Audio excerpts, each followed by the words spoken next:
নমস্কার বন্ধুরা, কেমন আছেন সবাই? লাডো মণ্ডল চ্যানেলে আপনাদের সবাইকে স্বাগত জানাই।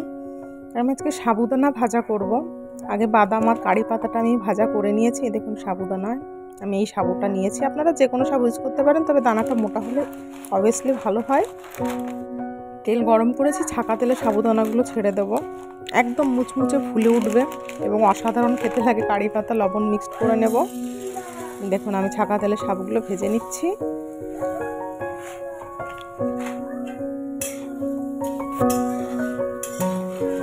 আস্তে আস্তে সাবুদানাগুলো ফুলে উঠবে।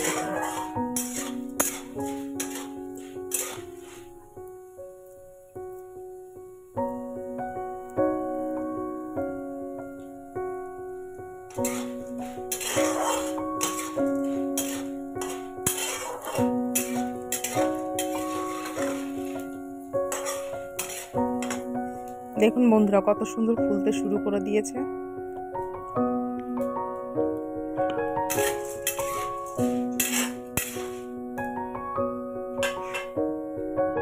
ব্যাস আমার কমপ্লিট, আমি নামিয়ে নিয়েছি, লবণ ছড়িয়ে দিলাম। এবার এটা খেতে অন্যরকম স্বাদের হয়ে যাবে। আপনারা বাড়িতে চেষ্টা করে দেখতে পারেন, সত্যি ভীষণ ভালো লাগবে খেতে। ভাজা কমপ্লিট, ঠান্ডা হলে এটাকে খাওয়া হবে। ধন্যবাদ আপনাদের সকলকে।